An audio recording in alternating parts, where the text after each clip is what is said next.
जय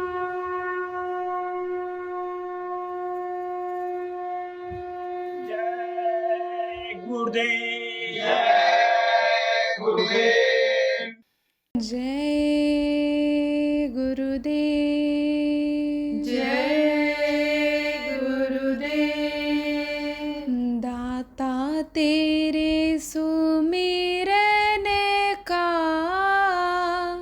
वरदान जो मिल जाए।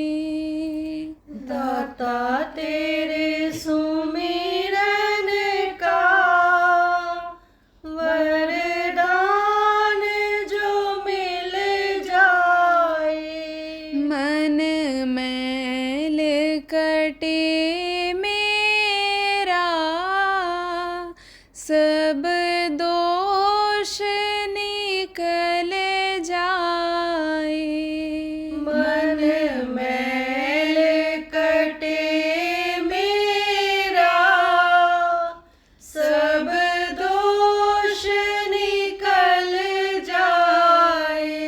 सुनते हैं तेरी रहमत, दिन रात बरसती है। सुनते हैं तेरी रहमत, दिन रात बरसती है।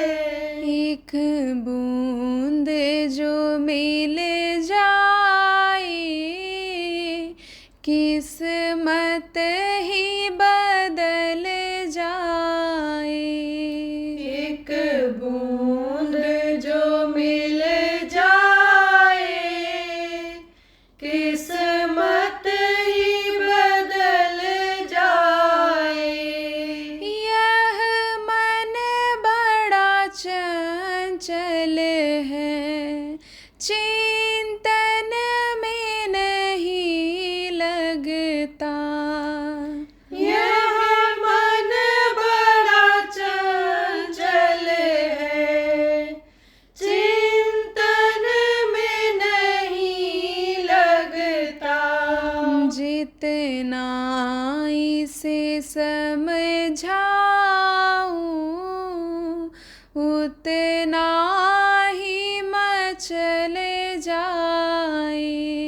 जितना इसे समझाऊं,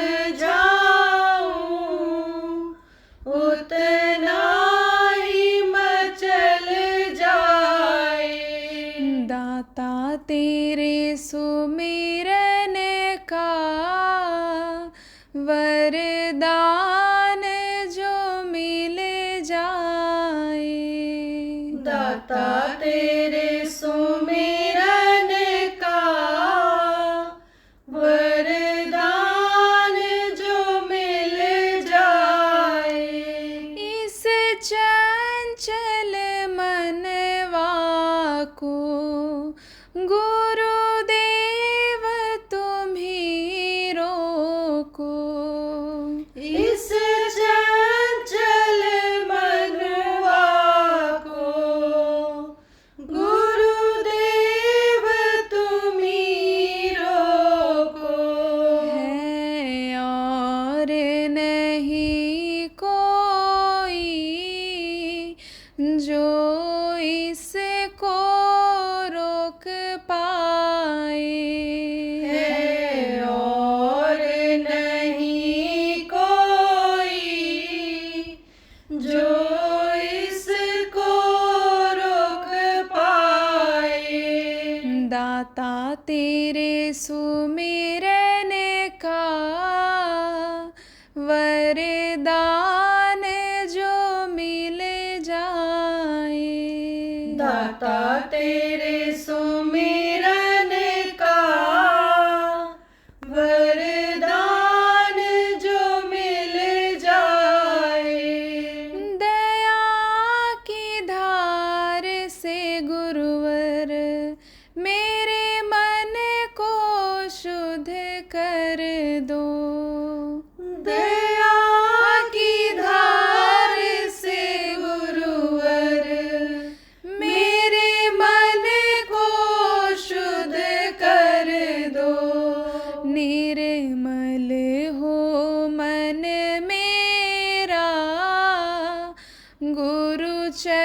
वर्णन लग जाए।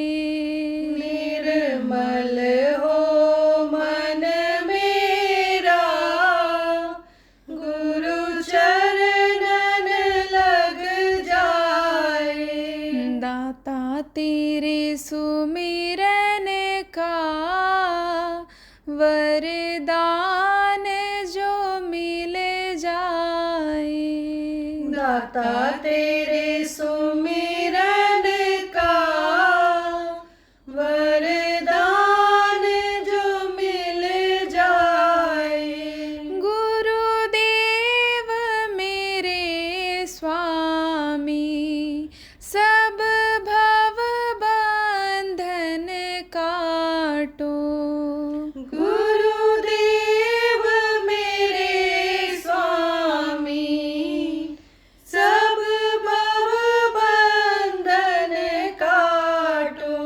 इस जन्म मरण का तो काटा ही निकल जाए। इस जन्म मरण का तो कांटा ही निकल जाए। दाता तेरे सुमिरन का वरदान जो मिल जाए।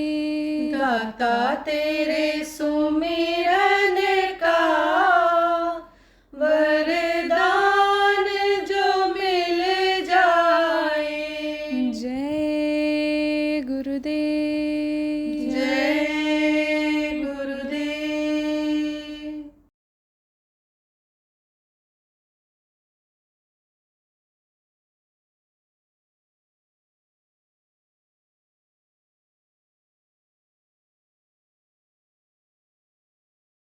जगह जगह पर विद्यालयों में सरस्वती की पूजा हो रही है, क्योंकि सरस्वती विद्या, बुद्धि और कला की देवी कही जाती है। विद्या सरस्वती के आने से बढ़ती है, सरस्वती के खुश रहने से बढ़ती है। लोगों की सोच यह है कि सरस्वती खुश हो जाएंगे तो बुद्धि तेज हो जाएगा। कला किसको कहते हैं? कला ये बाजा जो होता है, हाथ से बजाया जाता है, तो उसमें यानी समझो निपुणता आती है। लोग कहते हैं वो जल्दी सीख जाते हैं बाजा बजाने वाले। एक कला आ जाती है उनके हाथ में, उनमें एक कला आ जाती है। क्यों? क्योंकि ये खुद वीणा वादिनी कही जाती है। वीणा इनके हाथ में, देखो जहाँ चित्र बना हुआ है वहाँ दिखाते हैं कि वीणा इनके हाथ में रहती है। अब यह है कि जिनकी जो सोच रही या जिन्होंने जो देखा उसके बारे में लिखा है, तो सच पूछो तो वहाँ पर जहाँ पर यह रहती हैं वहाँ वीणा की आवाज़ आती रहती है। 24 घंटे बिना बजाए बजता रहता है। कोई न कोई इतिहास रहता है किस चीज़ का, यानी इन त्योहारों का कोई न कोई इतिहास हर त्योहार का रहता है। जो वो भारत देश में त्योहार मनाए जाते हैं उनका इतिहास रहता है। इतिहास किसको कहते हैं? कोई घटना जब घट जाती है, चाहे अच्छी हो चाहे बुरी हो, तो उसको लोग नोट कर लेते हैं, लिख देते हैं। अच्छी घटनाओं को, अच्छे काम को पढ़ाया भी बच्चों को जाने लगता है। सरस्वती हैं कौन? ये ब्रह्मा की पत्नी हैं। वैसे तो सावित्री, गायत्री और तमाम उनकी कई पत्नियां थी, लेकिन सरस्वती चूंकि वीणाधारणी हैं और सरस्वती का दर्शन जब उनके स्थान पर, ब्रह्मा के स्थान पर हो जाता है, तब समझो थोड़ी त्याग की भावना आ जाती है। और चूंकि वहां पर वेद के शब्द सुनाई पड़ते रहते हैं, जिनको आयतें कहते हैं, जिनको वेदवाणी कहते हैं, बराबर वहाँ सुनाई पड़ता रहता है। तो जब सुनाई पड़ता रहता है, वेदवाणी सुनाई पड़ जाता है, तो वो कंठग्र हो जाता है, याद हो जाता है। और वेद से ही सब कुछ निकला हुआ है, वेद में ही सारे नियम इस सृष्टि के लिखे हुए हैं। तो जो वेद की आवाजें सुनाई पड़ती हैं, वो जब याद हो जाती हैं, तो जो आदमी सोचता है वही यानी समझो मुँह से निकलता है उसके। लोग कहते हैं ये बड़े हाजिर जवाब हैं। हाजिर जवाब किसको कहते हैं? किसी ने सवाल किया और तुरंत जवाब दे दिया, और माकूल जवाब दे दिया, बिल्कुल जैसा जवाब होना चाहिए वैसा ही जवाब दे दिया। अगर अच्छा सवाल रहा तो अच्छा जवाब दिया, टेढ़ा सवाल रहा तो टेढ़ा जवाब दिया। तब लोग ये कहते हैं कि ये बड़े हाजिर जवाब हैं। तो उनके ऊपर उन्हीं की दया रहती है। किसकी दया रहती है? सरस्वती की दया रहती है। तो आपको समझने की जरूरत है कि सरस्वती का स्थान कहाँ है। ये ब्रह्मा के लोक में ही है। और ब्रह्मा कौन है? जो ज़्यादा लोग आप ज़्यादा नहीं जानते हो, गांव के लोग, ब्रह्मा ही इस सृष्टि के रचयिता हैं। सृष्टि किसको कहते हैं? ये धरती, आसमान, पेड़ पौधे, कीड़े मकोड़े, जमीन पर चलने वाले जानवर, आसमान में उड़ने वाले पक्षी, नदी नाले, उनके जो जीव रहते हैं, ये सब सृष्टि में आते हैं। तो ये यानी इसके रचयिता हैं, आदमी को बनाने में ये मदद करते हैं। रजोगुण के ये देवता कहे जाते हैं। और रजोगुण किसको कहा जाता है? रजोगुण यानी समझो कि रज और बीज की उत्पत्ति ये कराते हैं। इनकी धार जो पड़ती है उससे रज और बीज की उत्पत्ति होती है। रज औरतों में होता है और वीर पुरुष में होता है। तो रज और वीर की उत्पत्ति इनसे ही होती है। सूर्य और चंद्रमा में से धार नीचे उतरती है तो शीतलता रहती है चंद्रमा में। तो चंद्रमा में जो शीतलता रहती है उससे रज की उत्पत्ति होती है औरतों में। और सूर्य में गर्मी रहती है तो पुरुष में वीर की उत्पत्ति होती है। और उसी से बच्चा माँ के पेट में बनता है, 9 महीने में तैयार होता है। तो ये सृष्टि के रचयिता कहे जाते हैं। वहाँ पर उनका जब दर्शन होता है तब वो दिखाई पड़ते हैं। कौन से रूप में दिखाई पड़ते हैं? वो दिखाई पड़ते हैं आप समझो चतुर्भुज रूप में। 4 हाथ हैं उनके, 4 ही मुंह भी हैं। चतुरानन कहा गया। आप प्रेमियों जो नामदानी हो, आपको जो रास्ता मिला, ध्यान लगाने के लिए बताया गया। जब आप आंख बंद करोगे और ध्यान लगाओगे तो ऊपर की तरफ जब देखोगे, दूर जब देखोगे, तो ऐसे दूर ऐसे जैसे देखो हवाई जहाज ऐसे पहले नीचे चलता है, आगे बढ़ता है, फिर उसके बाद ऊपर उठता है ऐसे। तब ऊपर की चीज दिखाई पड़ती है, पड़ने लग जाती है। पहले जमीन की चीज दिखाई पड़ती है और फिर उसके बाद जैसे जैसे ऊपर बढ़ता जाता है तैसे तैसे दूर की चीज दिखाई, ऊपर की चीज दिखाई पड़ने लग जाती है। इसी तरह से एकदम से ऊपर तो देख नहीं सकते हो। और यह सहज योग है, सरल साधना है ये। तो इसमें तो आंखें ये दर्द करने लगेंगी, सिर दर्द करने लगेगा जब ऊपर आप एकदम से देखने लगोगे। तो इसमें इसीलिए सीधे देखने के लिए बताया गया। कैसे आंख बंद करो, दूर देखो ऐसे सीधाई में। तो सीधाई में देखते देखते ही वो आकाश दिखाई पड़ जाएगा। अभी तो ऐसे सिर करके देखते हो ये आकाश है, लेकिन इसमें धुंध है, इसमें बादल भी है, इसके ऊपर आकाश है। तो उस आकाश को देखते देखते ही, उस आकाश को क्या कहते हैं? चिदाकाश।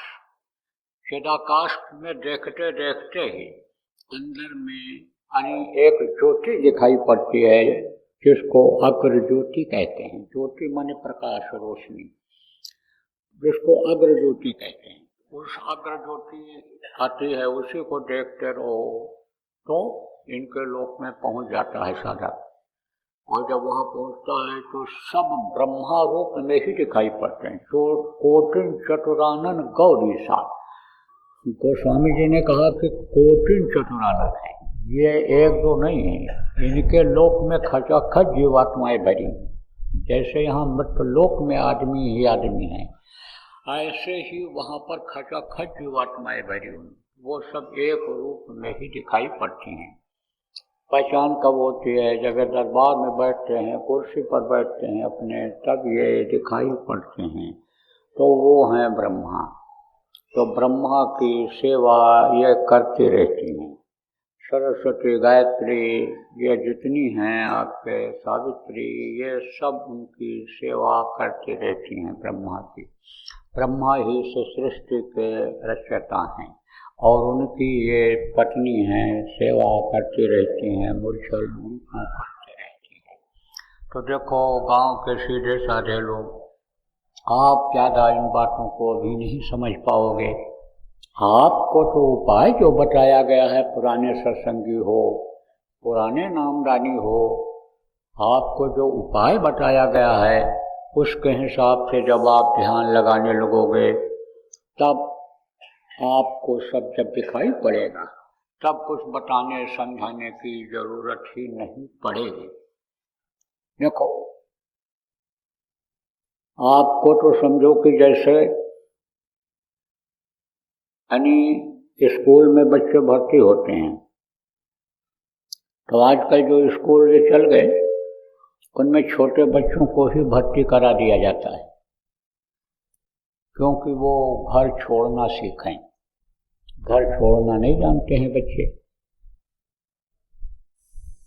पसंद नहीं करते हैं, माँ बाप भाई बहनों को छोड़ना नहीं चाहते हैं, तो उनको भेजते हैं। माँ बाप खुद ले जाते हैं, परिवार का कोई खुद ले जाता है, स्कूल में छोड़ता है। तो उनको, छोटे बच्चों को, ये जो दाई होती हैं बड़े बड़े स्कूलों की, वो उनको उठना बैठना सिखाती हैं। जब बच्चे रोते हैं तो गोदी में लेकर प्यार करती हैं। फिर जब वो बच्चे सेट हो जाते हैं, वो रोते नहीं हैं, दिन भर रोते नहीं हैं, परेशान नहीं होते हैं, माँ बाप की याद नहीं आती है, तब उनको पढ़ाना शुरू करते हैं। तो पढ़ाते हैं जब बच्चों को, तो पढ़ना तो वो जानते नहीं और न कुछ पढ़ना पसंद करते हैं। तब उनको एक बिस्कुट देते हैं और कहते हैं कि बोलो 1, बोलो 1, 2 देंगे तो कहेंगे बोलो 2, 3 देंगे तो बोलें 3। अब बिस्कुट के लालच में वो बोलते हैं, याद करते हैं, पढ़ते हैं। फिर वो नर्सरी, केजी, कौन कौन यानी साल, एक साल उसमें ऐसे बिताते हैं। उसके बाद में फिर एक दर्जा से शुरू होता है।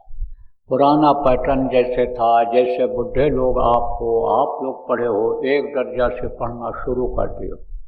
अभी तो आप या नर्सरी, केजी और इनमें अपने बच्चों को पढ़ाने लगे हो। आप लोग तो ज़्यादा उम्र के हो, एक दर्जा से शुरू किए थे, तो एक दर्जा से फिर उनकी शुरुआत पढ़ने की होती है। तो अब आप ये समझो कि जो लोग पहले यानी पढ़ाई करते थे, ये जो आध्यात्म की पढ़ाई है, जहाँ ये विद्या सारी दुनिया की ख़त्म हो जाती है, आध्यात्म विद्या की शुरुआत होती है, वो जो पढ़ाई करते थे वो इसी तरह से करते थे, नीचे से चलते थे। नीचे से कहाँ से? पैर की तरफ से इधर ऊपर आते थे। तो इस शरीर को बताया गया कि बराबर सत्संग सुनते रहते हो कि ये 5 तत्वों से बना है, जल, पृथ्वी, अग्नि, वायु और आकाश। और इसमें नसें हैं, नाड़ियां हैं 72,000, और इसमें चक्र हैं, खटचक्र हैं। खटचक्र किसको कहते हैं? 6 चक्र हैं इसमें, और वो इस शरीर को चलाते हैं। 10 प्रकार के प्राण हैं, वो इसको चलाते हैं। तो लोग क्या करते थे? चक्रों का भेदन करते थे। भेदन माने रोकना। तो सबसे नीचे कौन सा चक्र है? गुदा चक्र। गुदा चक्र किसको कहते हैं? यहाँ से आप टट्टी पेशाब टट्टी करते हो, मल को त्याग करते हो, वो गुदा चक्र है। तो वहाँ पर किसकी छाया पड़ती है? गणेश जी की छाया पड़ती है। 4 दल कमल, 4 दल कमल का है वो। दल कमल किसको कहते हैं? कमल का फूल होता है, उसमें पंखुड़ियाँ होती हैं ऐसे, तो 4 पंखुड़ी उसमें है, ऐसे ऊपर की तरफ उठी हुई है ऐसे। और जब प्राण निकलने को होता है, शरीर छोड़ने को होता है, तो वो कुम्हिला करके ऐसे नीचे हो जाती हैं। जैसे आप देखो कमल का फूल जब खिलता है तो उसकी पंखुड़ियाँ ऊपर की तरफ रहती हैं, और जब नीचे की तरफ हो जाता है ऐसे तो सूख जाता है। तो जब सूखने का होता है तब तो इसके खत्म हो जाते हैं, तो वो नीचे की तरफ हो जाता है। तो वहाँ पर किसका स्थान है? गणेश जी का। गणेश जी का लोक ऊपर है। जम्बूद्वीप पे भारत खंड आर्यावर्त कलयुग कल्पतन चरणे, उनका स्थान बताया गया है। जम्बूद्वीप है, बड़े बड़े द्वीप रचे हुए हैं। आप ये समझो द्वीप रच करके ही समझो ये सृष्टि के रचयिता जिन्होंने मसाला दिया, वो द्वीप रच करके ही सहस्रदल कमल में बैठे हुए हैं। वही उन्हीं के प्रकाश से, उन्हीं की ताकत से ये देवी देवता भी चल रहे हैं, ब्रह्मा विष्णु महेश भी चल रहे हैं। तो जम्बूद्वीप में उनका स्थान है। सबके द्वीप बने हुए हैं, बड़े बड़े द्वीप हैं, तो वो वहाँ रहते हैं। लेकिन उनका जो प्रकाश है, रोशनी है, उनकी रेंज है, कहाँ पड़ती रहती है? गुदा चक्र पर। सबके जितने भी मनुष्य हैं, सबके गुदा चक्र पर उनका प्रकाश पड़ता रहता है। आप ये समझो। तो उसको लोग रोकते थे, प्राणों को अपने नीचे से खींचते थे, क्योंकि एक प्राण वहाँ भी है। कहाँ पर है? गुदा चक्र पर। प्राण किसको कहते हैं? हवा को। तो जैसे देखो हवा और पानी दोनों मिलकर के कोई चीज आगे बढ़ाते हैं। जैसे नदी है, नदी में हवा अगर न लगे तो वो पानी वहाँ जम जाता है, रुक जाता है। हवा उसको बढ़ाता है, हवा के वेग से वो आगे बढ़ता है। आप ये समझो कि जहाँ तालाब है उसका निकास पानी का नहीं है, हवा उसी को आगे बढ़ाती है, ऐसे बढ़ा देती है आगे, लेकिन निकलने की जगह नहीं है तो बह नहीं पाता है, रुक जाता है, फिर टकरा करके रुक जाता है।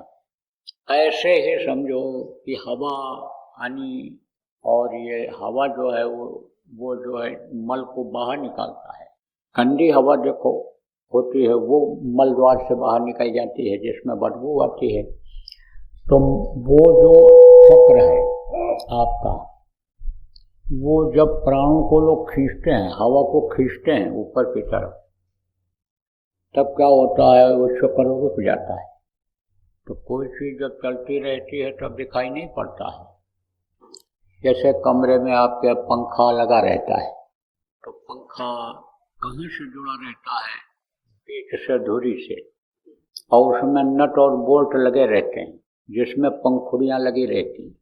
तो जब वो पंखा चलता है तो वो दिखाई नहीं पड़ता है नट और बोल्ट, और रुक जाता है तो पंखुड़ियाँ भी दिखाई पड़ जाती हैं, नट बोल्ट भी दिखाई पड़ जाता है। मालूम हो जाता है कि 3 पंख है इसमें कि 4 है, कितने पंखुड़ियाँ हैं वो दिखाई पड़ जाता है जब रुकता है। तो इसी तरह से ये चक्र रुकते हैं। तो चक्र जब रुकते हैं ये, तब उन देवताओं की जिनकी परछाई पड़ती है वो उसमें दिखाई पड़ते हैं। तो वो बिल्कुल उसी तरह दिखाई पड़ते हैं।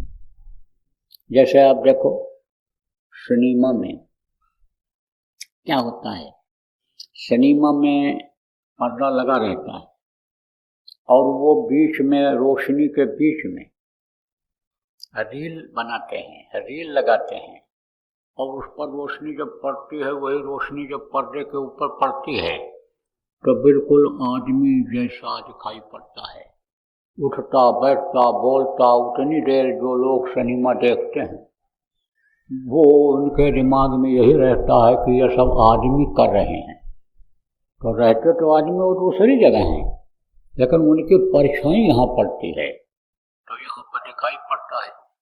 यही सिस्टम आपका टीवी में भी है, मोबाइल में भी जो फोटो देखते हैं बिल्कुल आदमी औरत जैसे ही देखते हैं, और उन्हीं को देख करके देखो लोग मोहित हो जाते हैं, परेशान हो जाते हैं और उनको खोज करने लग जाते हैं। और देखो यानी समझो कि हीरो हीरोइन के दरवाजे पर 24-24 घंटा बैठे रहते हैं कि जब ये घर से निकलें तो हम जरा सा इनको नज़दीक से देख लें। तो वो जब चक्र रुकता है तो उन देवताओं का दर्शन हो जाता है उसी में। लेकिन लोक इनका अलग है, लोक इनका ऊपर है। वो दर्शन कब होता है, जो आपको प्रेमियों ध्यान लगाने के लिए बताया गया, उससे जब आप ध्यान लगाओगे, या जो नए लोग आ जाए हो जिनको ध्यान लगाना बताया जाएगा, उससे उनका दर्शन होगा।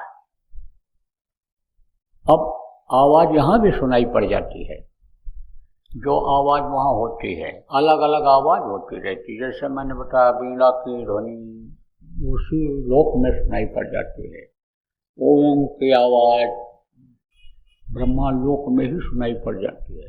लोक तो अलग है, जुड़े हुए हैं या अलग से। आप ये समझो कहाँ से जुड़े हुए हैं, जहाँ से वेद की उत्पत्ति हुई है, बराबर वेद यानी समझो सुनाई पड़ता रहता वहाँ। इनके मुंह से ही आवाज़ नीचे वेद की मृत्युलोक में उतरी थी, सतयुग में ऋषि मुनियों को सुनाई पड़ी थी। तो जब यानी समझो कि यहाँ से आगे बढ़ते हैं, जो अष्टांग योग हठ योग जिसको कहा गया, यानी कहा गया प्राणों को खींचना, प्राणायाम, प्राणों को खींचा जब लोगों ने, चक्रों का भेदन जब किया तो आगे बढ़े, तो ब्रह्मा को देखा, जैसे बताया कि चतुर्भुज दिखाई पड़ना, प्रकाशमय है, धवल रूप। धवल रूप किसको कहते हैं, धवल कहते हैं जैसे एकदम से सफ़ेद। जैसे आपके समझ लो कोई कोई सफ़ेद पत्थर होता है, एकदम सफ़ेद होता है। और भी सफ़ेद क्या होता है, कपूर। कपूर एकदम से सफ़ेद होता है, धवल होता है, तो धवल रूप में वो है। और 6 पंखुड़ियाँ वहाँ हैं जिस पर वो बैठे हुए हैं, 6 चक्र हैं, यानी वो जो आप समझो इंद्रिय चक्र है, जहाँ से यानी समझो संतान की उत्पत्ति होती है, मूत्र बाहर निकलता है, वहाँ जो चक्र है उसको यानी समझो इंद्रिय चक्र उसको कहा गया। तो समझो कि वहाँ पर जो बैठे हुए हैं देवता, वही समझो ब्रह्मा देवता हैं, जिनकी परछाई वहाँ पड़ती है। 6 दल कमल उसमें है, 4 कमल ऐसे ऐसे हैं, ऐसे ऐसे ऐसे हैं, ऐसे, और एक का मुंह ऐसे है, और उसी में से एक और निकला है नीचे, तो उसका मुंह थोड़ा नीचे की तरफ चला गया है। तो 6 दिन कमल पर बैठे, वहीं पर ये दिख जाती हैं। कौन, इनकी जो देवियाँ हैं। जैसे नीचे गणेश देवता जहाँ बैठे हुए हैं, यहाँ ये गोदा चक्र जिसको कहा गया, वहाँ पर जो ये बैठे हुए हैं, वहीं पर जो कमल हैं, उन्हीं के पास में आप समझो रिद्धि सिद्धि भी दिखाई पड़ जाती है। और 4 दल कमल हैं, इन पर देवता और भी दिखाई पड़ जाते हैं। जैसे आप समझो कि पूरब में आपके इंद्र देवता और शची उनकी जो पत्नी है वो भी दिख जाते हैं। दक्षिण में यमराज दिख जाते हैं। इधर आपके उत्तर में समझ लो कि वरुण दिख जाते हैं। तो इस तरह से वो दिख जाते हैं यहीं पर। ऐसे ऊपर भी ये दिख जाते हैं, और उसके ऊपर में चक्र है। आप ये समझो कौन सा चक्र है, ये नाभि चक्र जिसको कहा गया, जहाँ पर विष्णु और लक्ष्मी का दर्शन होता है। उसके ऊपर में यहाँ हृदय चक्र है, हृदय चक्र पर शिव और पार्वती का दर्शन होता है। उसके ऊपर यहाँ कंठ चक्र है, यहाँ पर आद्या महाशक्ति जो इनकी माँ है उनका दर्शन होता है। और उसके ऊपर भी एक चक्र है यहाँ, जिसको पिंडी 10वां द्वार कहा गया, आज्ञा चक्र जिसको कहा गया, जहाँ पर यह जीवात्मा बैठी हुई, परमात्मा के अंश ये जीवात्मा जहाँ पर बैठी हुई है। तो ये जितने भी ये परछाई पड़ने वाले हैं ये सब नीचे के हैं, जिनकी परछाई यहाँ पड़ती है, परछाई पड़ती है। और परछाई असली होती नहीं है और परछाई काम आती नहीं है। आप ये समझो प्रेम, किस काम नहीं आती है? इस जीवात्मा के काम नहीं आती है।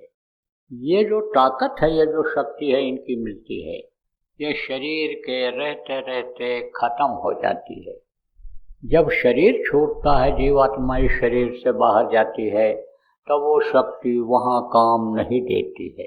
ये जो यहाँ हासिल की जाती है, जो परछाई से मिलती है, कहा गया ना कि भगता के पीछे फिरे सन्मुख बागर सोए, माया छाया एक सी बिरला जाने को। परछाई किसको कहते हैं? छाया को ही कहते हैं।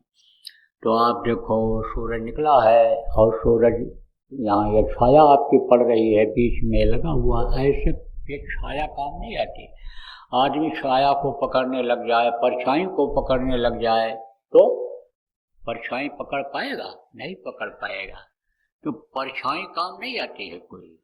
भक्ता के पीछे सन्मुख भागे सोए, अगर आगे बढ़ेगा तो परछाई पीछे पीछे लगी रहेगी। माया के लोक में अगर इनको छोड़ता है, परछाई को छोड़ता है, परछाई के चक्कर में नहीं रहता है और आगे बढ़ने की कोशिश करता है, तो असली चीज मिल जाती है। असली ये देवी देवता मिल जाते हैं कब?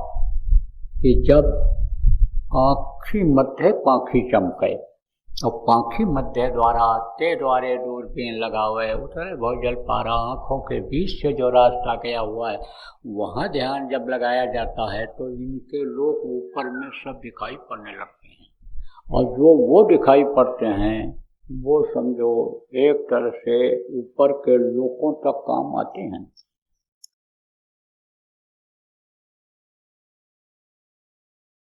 पहला चरण का समाप्त हो रहा है और दूसरे चरण के लोग तैयारी कर रहे हैं।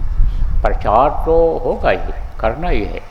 और प्रेमियों ने यह निर्णय लिया है सभी प्रदेशों के कि दूसरे चरण का जो समापन है वो उज्जैन आश्रम पर होली में किया जाएगा।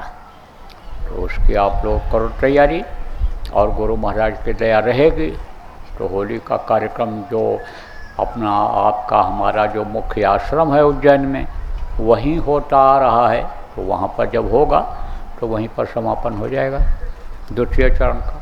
और फिर जैसी मौज होगी गुरु महाराज की आपको आदेश मिलेगा, उस हिसाब से आप लोग करिएगा।